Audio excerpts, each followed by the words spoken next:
Hey everyone, this is Erica Lucas, your host and founding member of VEST, an organization connecting women across industries, regions, and career levels, so that together we can expedite the pipeline of more women in positions of power and influence. Welcome to another episode of the Vester podcast, where we explore the invisible barriers holding women back in the workplace and share stories of women building power collectively.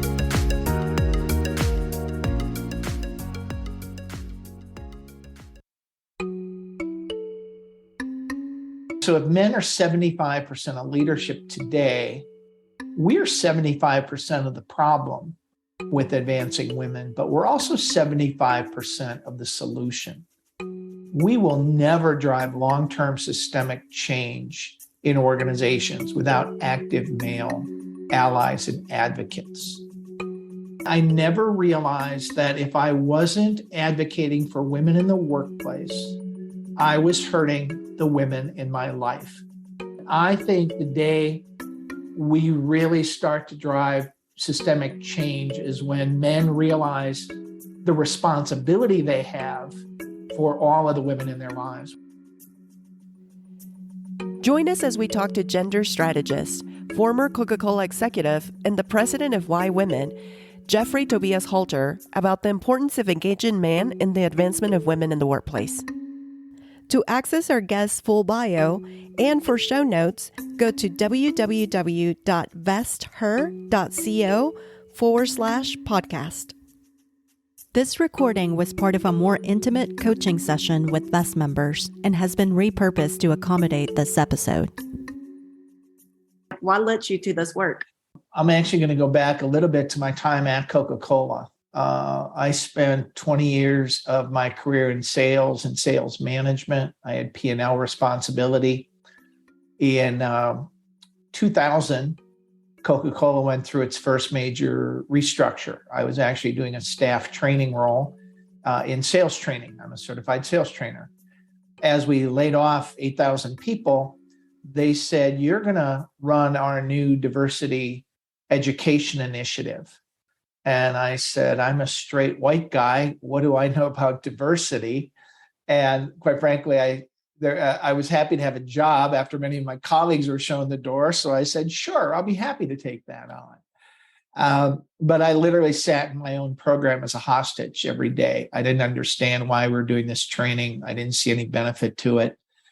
But every day I talked to my friends and colleagues, and I heard stories about racism and sexism and homophobia. And I had what they call a white male epiphany, where you realize what white male privilege is and the world revolves around me. My voice is always heard in meeting. I'm typically the majority in a room. And I didn't choose to become an advocate at that point, but I chose to get curious. And I wanted to learn more and find out more. So I started talking to people, doing a lot of research, and it was really fascinating, even back then, how companies were failing to monetize the business case for diversity. It was seen as a nice to know, when in fact, Tom Peters had done some great work around women as consumers and women as talent base and the billions of dollars that women represent. And I really took this as a business person. But you can't just focus on that without looking at the barriers and the challenges that women face moving forward in their organizations. And so my last role at Coke was Director of Diversity Strategy, where I got to benchmark with some of the best companies in the country and see what their strategies were.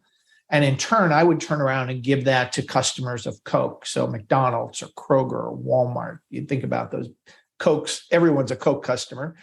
And I noticed one thing, and that was the fact that I would go to a lot of conferences and there'd always be 5 or 6 men. And I'm like, "What are you doing here?" And they said, "Well, you know what? We want to help, but we don't know what to do." And it just dawned on me that there's such an opportunity for this work. And so that led me to start Why Women. The Y represents the Y chromosome, and as in men. But my belief is that we have been talking about advancing women and other underrepresented groups for 30 years, and we haven't made any progress, marginal progress at best. And so if men are 75% of leadership today, we're 75% of the problem with advancing women, but we're also 75% of the solution. We will never drive long-term systemic change in organizations without active male allies and advocates. And so my practice really focuses on training ready now men to become better allies and advocates. And that's predicated on companies really building out an end-to-end diversity strategy. I find most companies, even fairly large companies, have a bunch of disjointed programs. But the McKinsey, and I'm going to quote the McKinsey 2022 Women in the Workplace study. And if you haven't downloaded it, please do and read it. But what it basically says is only 14% of companies today are doing allyship training. And it's proven as the most effective thing companies can do. 99% of companies are doing unconscious bias training. And there have been numerous reports that says it just doesn't work. And so the companies I'm really fortunate to work with are embracing this advocate strategy. And I've been doing this for about 12 years now. Prior to COVID, I was on the road about 30 weeks a year, doing keynotes and full day sessions around male allyship and male engagement.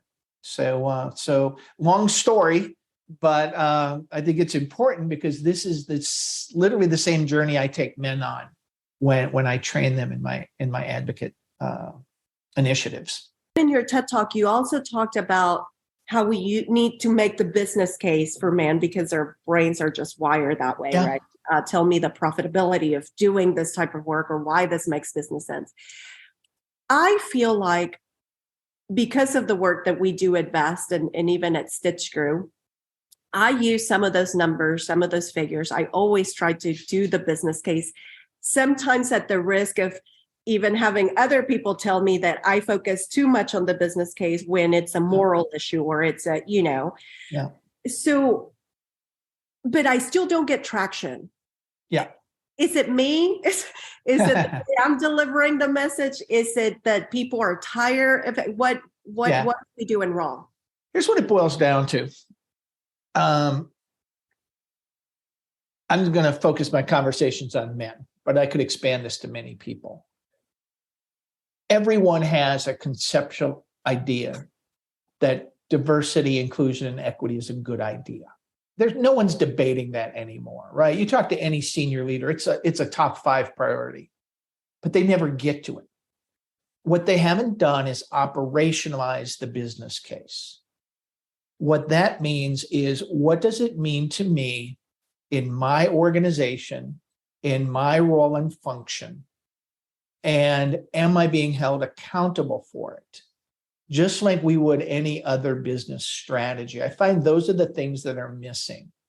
And so it's a head and a heart. And so right now we're going to talk about the head piece, and then we're going to talk about the heart piece to engage men. But the head piece says, and this is what I'm spending my days doing. I am scaring senior leaders, and I'm scaring them around the realities of the new workplace. I actually pulled out a chart from 1969. You probably all remember the change initiative chart, right? That started out with anger and resentment, and then there's despair, and it's kind of this downward chart. And I look at this because I'm talking to so many managers, and they're saying, I just want it to go back to normal. Normal's left the station. There is no normal, and we are not going back.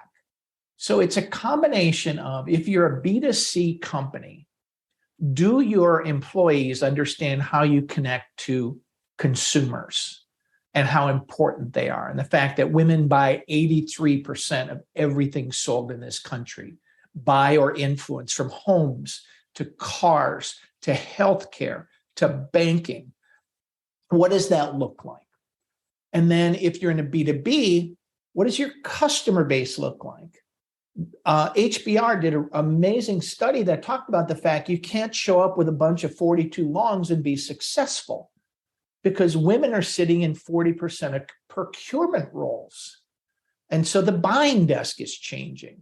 So one of the things I have my customers do, my companies do, is do an assessment of your sales team and just look at the number of what's the gender of the buyers that you're calling on.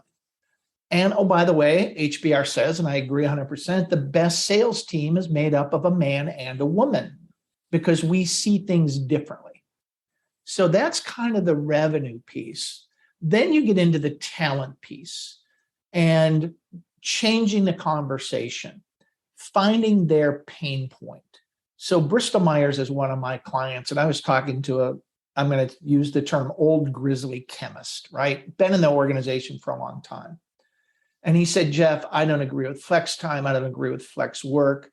I research solving cancer and it consumes me and my life. And I want a workforce that can do that. But if I don't adapt, oh, by the way, I have the need for 15 organic chemists today. Tomorrow, I'm going to need 18. And I exist in a world where 100 miles within Princeton, New Jersey, there's 100 other biotech companies dying to get my best and brightest. What's your pain point? And this is how you have to talk about it. Another really quick story. This is very Midwest. And I know we talked before we got on the call, Erica, about male-dominated industries. I was talking to McCarthy Construction. They're out of St. Louis. They build stuff, commercial properties and whatnot. And again, I'm sitting across the table from the CEO the day before our event. And again, curmudgeon. I said, Eric, why are we doing this? He said, Jeff, I am a $3.8 billion company. I have contracts to be a $5.4 billion company, and I need 200 site managers. I don't care if they're women, people of color, whatever I have to do. And oh, by the way, I know I need to make that an environment where they grow and prosper. And so that's their soundbite. How do I get from 3 to 5? Most leaders, most companies can't articulate that. So why should I care? And then the last part is no one ever holds me accountable. So what difference does it make? Do I have a slate of candidates that is representative of where we want to go? Or am I still promoting the same men who've always been there? And that's where it takes the CEO having the courage to look at Jim and say, Jim, we've got a DEI initiative. We want to master this young talent that's coming in the door. And I don't see any on your promote slate. Jim, are you telling me you can't develop and train people unlike yourself? Well, you know what? I actually heard that comment from a CEO in a talent review meeting.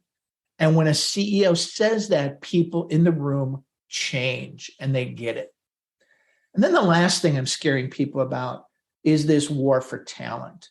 And the fact that today there's 11 million job openings. It doesn't matter the industry. I've done talks for women in supply chain, women in construction, women in mining. We need workers. We need every possible kind of worker you can imagine. And in 5 years, because boomers are going to be gone, we're going to need 23 million employees.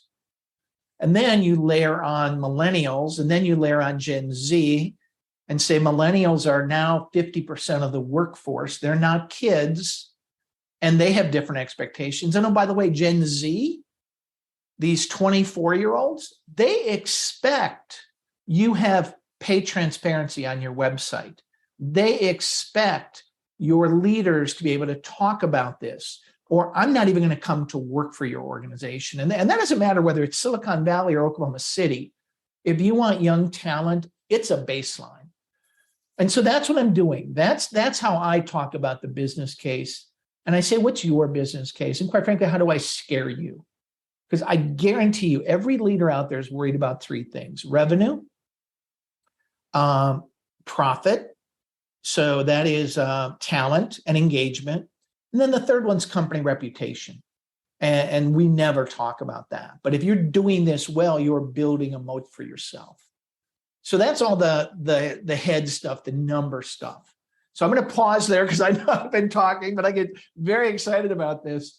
And we can talk about the heart stuff around how we actually get them to take action. Sky says, and this actually was going to be my next question related to. Okay. My question was, what are some of the companies that you work with? What are they doing right? In terms of what we're talking about, in terms of doing that training. Sky's question is a little bit more specific. She says, what does allyship training look like? Yep. So the companies that I'm doing work with are already fairly diversity mature. They've maybe been at this for 8 to 10 years, and now they're stuck. They're not advancing their numbers. What's fascinating is we're not talking about recruitment anymore. We can get people in the door. The conversation has flipped to retention and how do we keep people. And so the work that I'm doing, Bristol Myers is one of my biggest clients. They have an end-to-end strategy. They have full-time equivalent employees in charge of every business resource group around the world. So they have someone focused on the women's strategy, and they have someone focused on the African-American strategy in the US, and they have an LGBTQ+. So it's really, number one, focus. Number two, money. This is the one, I can't tell you the number of companies who basically put advancing women on their business resource group, give them $20,000 and then wonder why advancement's not being made. So one of my common messages to companies is, how many female VPs did you lose in the last year?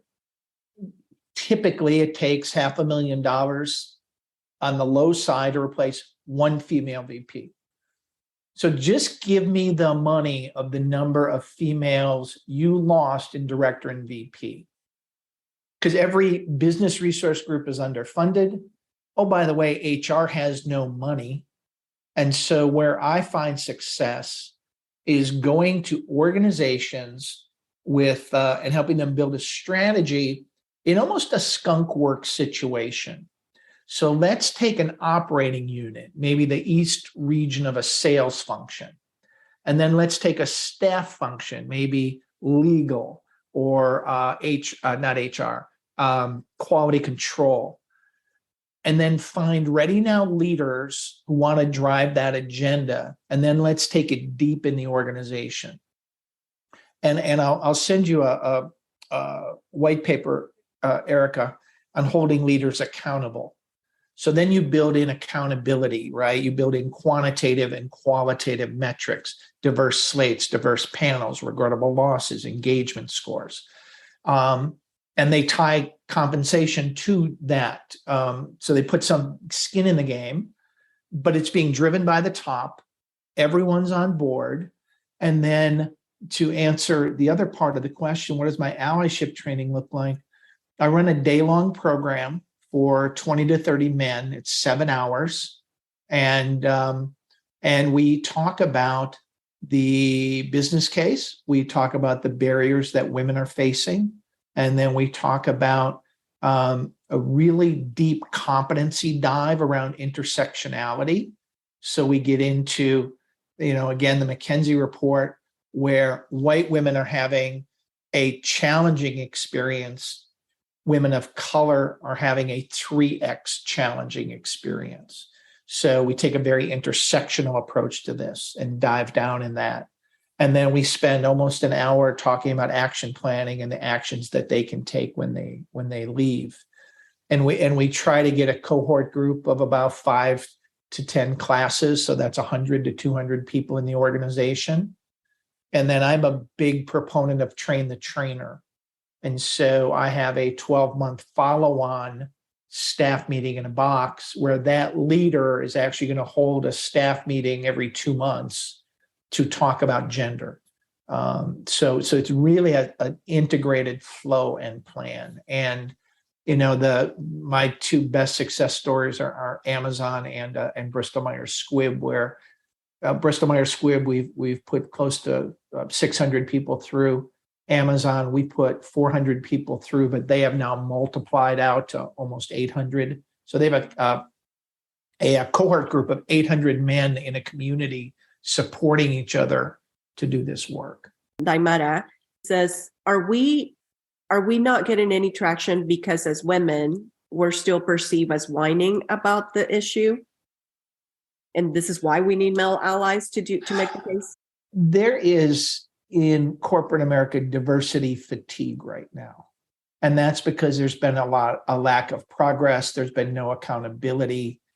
Here's the other thing I would say when you start this work. You need to start with ready now men. Those are the men in your company who are already predisposed to wanting to help you and learn more about the challenges you are facing. And they have your back in a meeting. I mentioned I did diversity training at Coke. I trained 4,000 people at the Coca-Cola company. And I realized one thing early on: I'm not an idiot whisperer. And by that, I mean, you will never win an argument with an idiot. There is always going to be some challenge. And yet all of our corporate training seems to focus on the idiots. So my approach is work with the men who want to help you, work side by side with them. And then and I think that's 30 to 40% of men in most organizations. And then I think another 50% could come on board as the organization changes its values and mindsets. And then the 10%, the hard nuts that are never going to get it, they will leave when the organization changes and they see that their way of thinking is no longer appreciated. And so what does allyship look like, right? One of the things of allyship is having a conversation.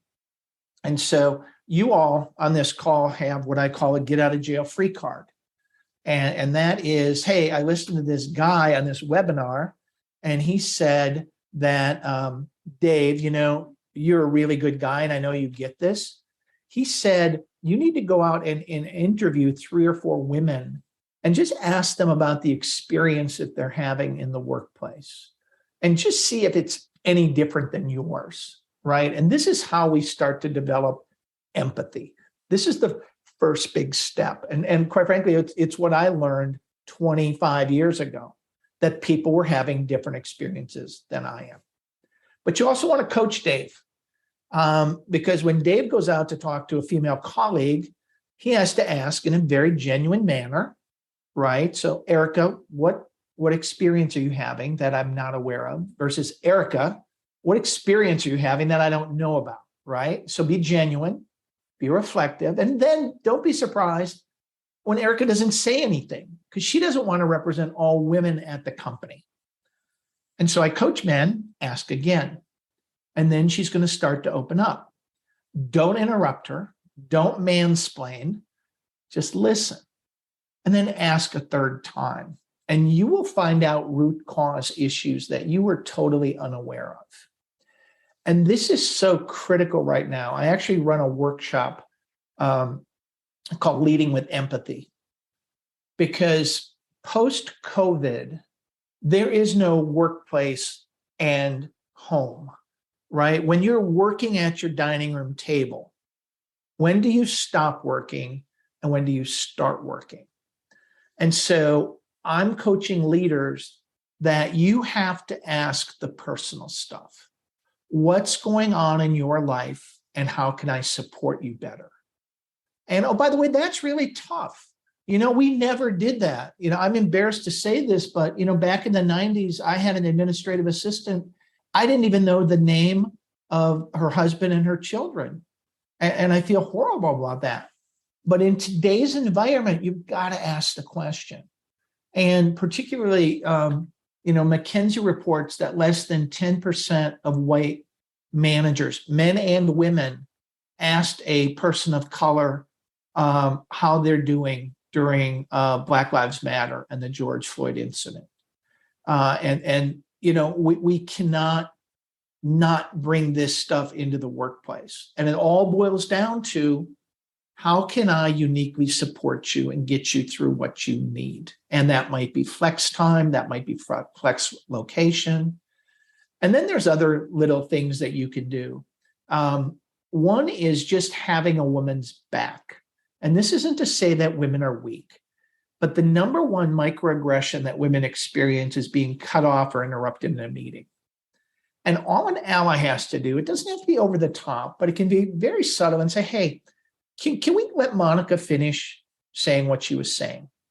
You know what? That's a huge commitment of allyship. And if you've got men in the room who are doing this, and this is compounded, right, by Zoom, because whoever starts talking, the camera goes to the person that's talking.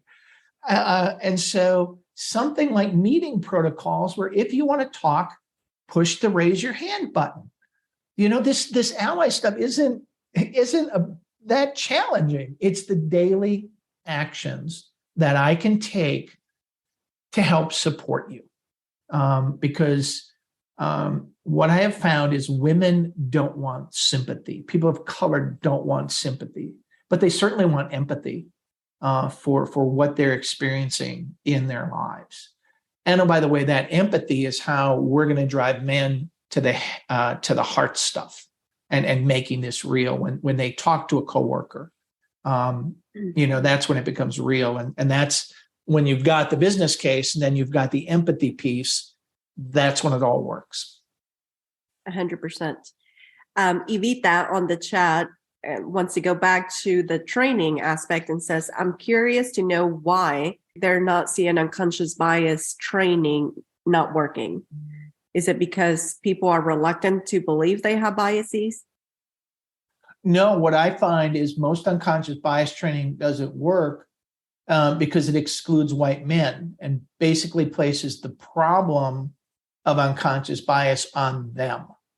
A lot of unconscious bias training, they'll do an overview of unconscious bias. Here's where they are. And, oh, by the way, everyone has them, which immediately puts men in a place of, oh, there's not a lot I can do about this. And then they'll do a scenario about a woman experiencing an unconscious bias and an African-American experiencing an unconscious bias and a LGBTQ plus experiencing an unconscious bias. But they never talk about literally every unconscious bias training I've seen and gone to paints white men as the problem. And so the reason it doesn't work is I'm still 75% of leadership. So I leave thinking two things. Number one, it's unconscious and I can't do anything about it. Oh, let's just all get along. And two, I didn't see myself, even though the instructor said this is about everyone, most unconscious bias training paints white men as the problem. And so the reason I say it doesn't work is we don't see behavior change coming out of it because it doesn't go deeply enough into any of those areas. I mean, we spend 6 hours in my program talking about women and the challenges and the barriers and the systemic issues. And then we talk about people of color and LGBTQ for another hour. We never go to the depth of the barriers that they're experiencing. And then what does it look like in the workplace when we're doing this?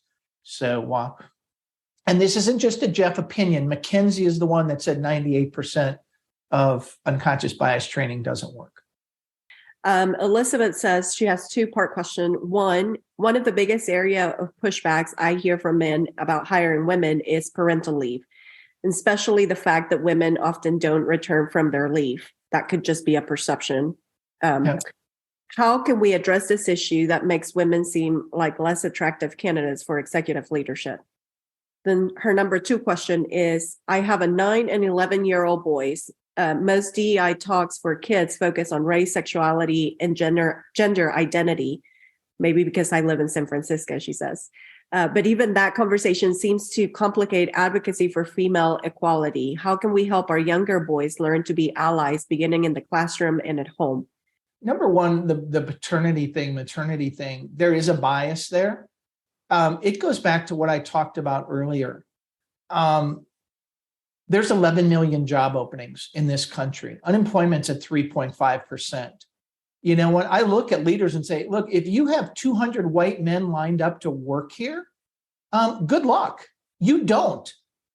You've got to react to what the market looks like. And 85% of the new workforce is women, people of color, and millennials. And so where are you going to get your workers? And it's only going to get worse. So I just basically tell leaders, even if you only wanted to hire white men, this is a going out of business strategy. You're Sears. You don't realize what your available talent looks like. And when did Sears realize it was Sears? It's just not sustainable. And if you want to attract millennial men, oh, by the way, millennial men want the same benefits that millennial women have. And that is, you need to be prepared to offer, time off for the men in the workplace, or you're going to lose them. So, what I would say is, I don't know who this listener is, but if you're experiencing this at your company now, you need to leave. And you need to encourage other people to leave. No, I'm not experiencing it at my company now. It's more when I talk to other executive leaders in my field, which is the service industry. Yeah. They feel really frustrated that they feel like it's a retention issue with women because women get pregnant and leave. And so they're like, yes, our executive leadership is all white men, and we feel like it's because women come and leave. And I don't think just to be clear, I don't think they're right on that. Yeah. And maybe they're the idiots that I shouldn't waste my time trying to convince. But the data points I have I don't have any good data to tell them other than you should hire women because you should have women in your workforce. Yeah. Look at the McKinsey 2022 study. Okay. Men actually leave companies at a greater rate than women do, by about 1%. So there is no truth to the rumor you're going to lose women because of maternity. If you have a retention issue, go back to the question of how long do you want someone to work there, right? Is leaving, is missing work for 12 weeks that big a deal in a 10-year career? This is just them choosing not to adapt to the new workforce. And, the other thing is benchmark against your peer group around what they're doing, to attract and really retain. What type of industry are you in? I'm technically in the nonprofit industry, but we work with a lot of people in the service industry. And that's really, I think, where I've heard most of that pushback. Yeah. So turnover in the service industry is exorbitant anyways. If you hire women and support them through their maternity, they are going to be the best employees you've ever had, and they will choose to stay and work longer. So I think it's just asking, you know what it is, Elizabeth? Ask them to show you the data. What's the transparency here? Show me how many men we lose at director level. How many women do we lose? And I'm going to tell you, it's just not going to be, it's going to be minimal at best. This is a bias that they're carrying. It would be fabulous to have you talk to the YPO group in Tulsa, because that is 100% the belief that they hold. Yeah. And they go on trips, and they have the members group goes on like the educational trips, and then they have wife activities where you go to the spa and stuff. And it's like very frustrating that still exists in the world. Yeah. I don't do that kind of client. I've been doing this too long. Why. I've been doing this too long. And then the other thing, raising boys, I think this is a really fascinating one. And this is a solving world peace question. So I'm going to give you a really short answer. And that is, I'm actually disappointed. We have this belief that millennial men are better than their fathers were. And yet we see no evidence that they embrace gender equity. They treat employees any better. And it's really disheartening because, many of them were raised by single mothers. Many of them were raised by very progressive parents. I don't think you have to look any further than Silicon Valley, which is the epitome of young white men, and their diversity numbers are horrible. There is a maturity and a development that goes on, but I don't think this is going to change, sadly. In the next 10 or 15 years, I hold a lot of promise for Gen Z, who is going to upend everything. We thought millennials were challenging when they entered the workforce. 24-year-olds. I'll give you another resource to go download. Deloitte Consulting actually publishes a transparency report of what their workforce looks like. And I think it's an amazing snapshot of what the current and future workplace looks like. And it looks so different than anyone can possibly imagine. And that's just from an ageism standpoint. And then, you overlay the magic number is 2042, right? And that's when whites become the minority in this country. That's the tipping point. It continues to accelerate. And, by the way, that used to sound a long ways away. That's 20 years. That's one generation of workers. And so if you haven't figured this out, I mentioned this earlier. I tell the joke, Sears was Amazon in 1906. They were, if you needed something, you looked in a Sears catalog and they shipped it to you. And now they're out of business. And Amazon took their business from them. So you've got to adapt and change. So I don't know what else to say. So I love that, Jeffrey. And I talk about adaptability all the time, particularly as it relates to remote and flexible work because of the work that we do. And the leaders that refuse to see that, I think, are going to, like you said, adaptability is everything, and the demand. There's different expectations from this workforce and this labor pool. And it'll be interesting to see who adapts and who doesn't. There is a question that I think is tied up to another question I was going to ask you, and that is unpaid labor, both at work and at home, right? That often does get in the way of, like, when you look at the whether you want to call it pay gap or wage gap or wealth gap, a lot of it has to do because of the unpaid labor that women do take, both at work and at home, doing household management, caring for loved ones, and all of that.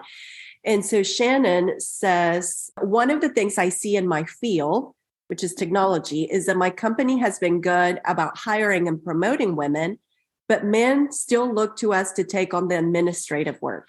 I can't tell you how many times I've been asked to take notes. Yep. So I have a simple solution, two things.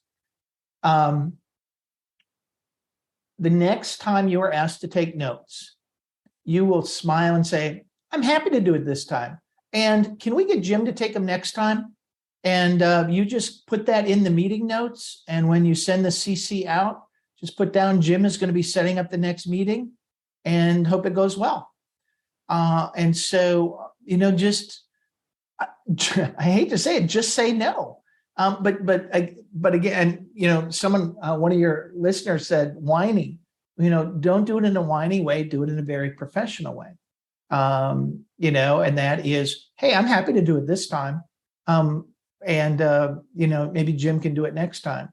And by the way, it's lunch. Jim, I'm attaching a menu from Panera because, we usually order lunch. So, don't forget to order lunch. There's a great story by Condoleezza Rice when she was clerking. The clerks for the chief justices are just treated brutally. And she was asked her very first day to make coffee. And she made the world's worst coffee. And she was never asked to make coffee again, surprisingly.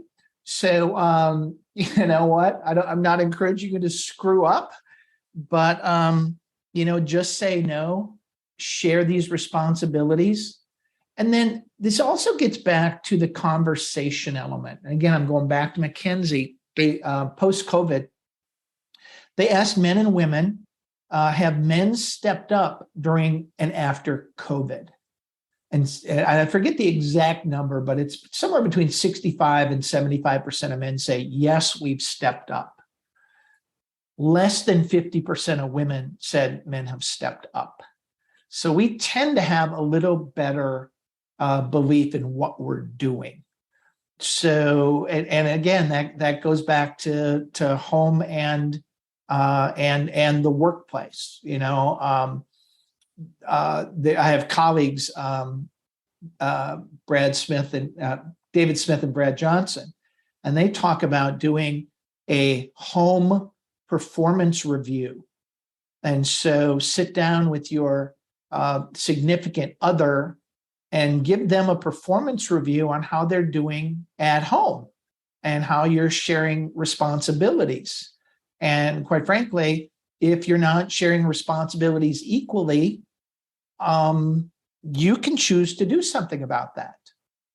So that's kind of the second piece of advice. And that is, and I'm not making excuses.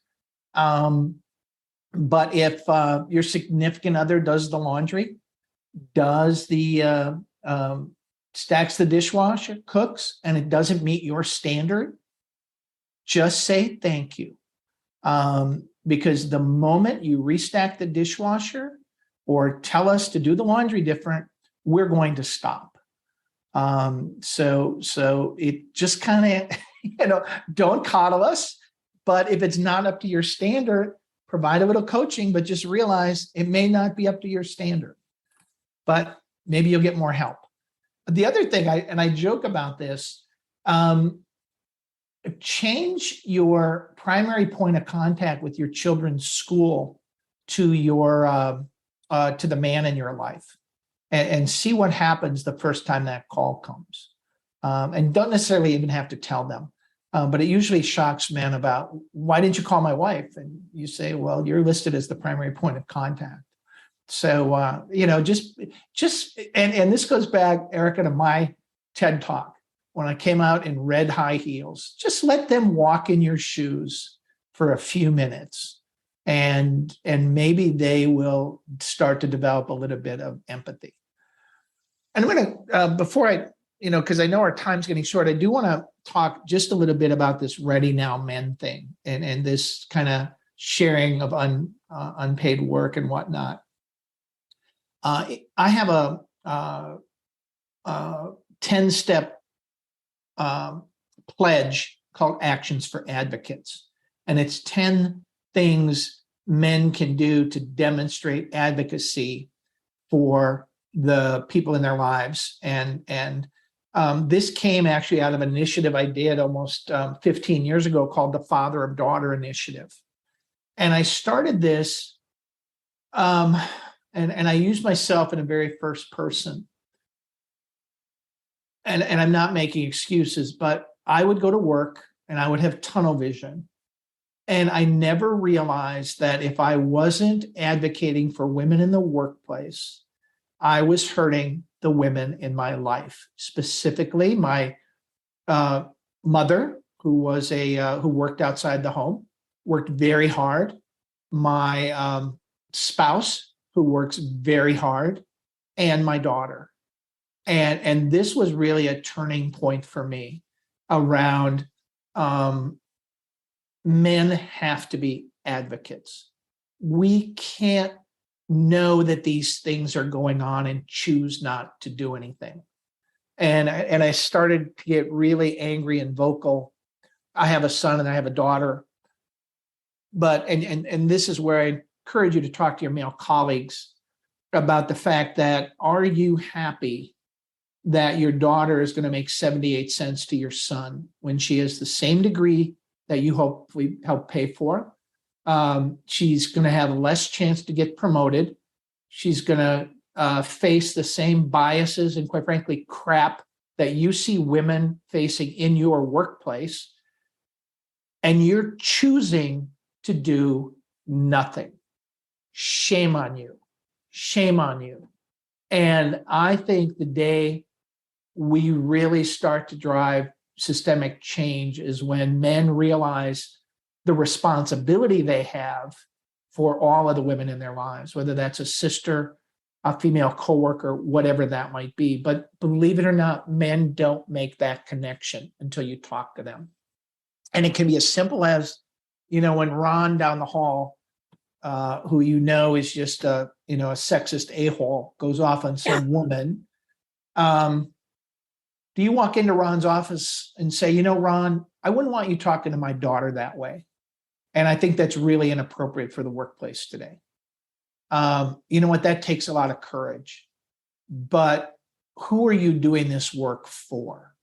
And why are you doing this work? And when things get tough, what's your compass? What's your due north? And it's that personal connection. I love that. And we're definitely going to link up the 10 things men can do to advocate for women in our show notes and then on our Monday newsletter. We always like to wrap up, Jeffrey, with action items. Close us out with what are 3 things we can do as women to get more men engaged? And you just mentioned a couple. Yep. And then maybe mention 3 of the top 10 that you have that men can do as well. Because we're going to share them on the show notes, but since not everybody clicks, we want to make sure that at least they listen to the podcast. Yeah, women, I would invite Ready Now men into the conversation and partner with them. And who they are. They're the good guys at work. They really, really are. Second, and I don't talk about this often because I focus on what men need to do. I will tell women they need to be better allies to each other. There are still a lot of women who see this as a zero-sum game, and women are not always as supportive to other women as they can be. And so I would, and this is one of the reasons, I do these podcasts, because it is women coming together to help other women. But I would talk to the women in your organization. And then I think the third one, and this is so relevant right now, reach out to the other underrepresented groups besides women and be an ally to them. That may be a person of color. That may be somebody who is not as abled as you are. It may be an age, and quite frankly, it may be someone older than you. There are a lot of women in their 50s and 60s who are struggling right now, or reach out to some millennials. And then obviously the LGBTQ plus community. Reach out and be an ally to those folks. And my call to men, number one, go out and have conversations and really start to build this empathy around why this work is important. And then related to that is kind of take it back to your personal life, if you need that due north. Second, I would say, if you're a individual contributor, it's very easy in this work to say, I'm not a leader, I'm not in the C-suite, what can I do? I would say, if you're an individual contributor or a frontline manager as a man, control what you can control. So you can't set pay strategy for your company, but you can certainly say, hey, can we let Monica finish saying what she was saying? So this allows everyone to be an ally and an advocate. And then I think the last call for men is, if you're in a senior leadership role, you have to hold people accountable. Again, this is from McKinsey. 86% of companies say they have a business case for diversity, but only 17% hold leaders accountable.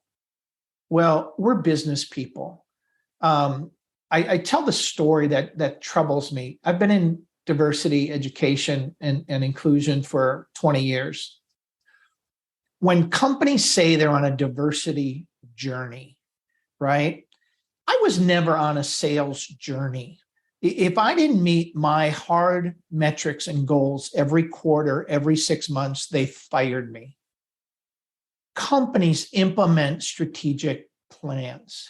So don't say our company's on a diversity journey. Oh, by the way, people go on journeys in DE&I. I'm still on a journey. Companies implement strategic plan.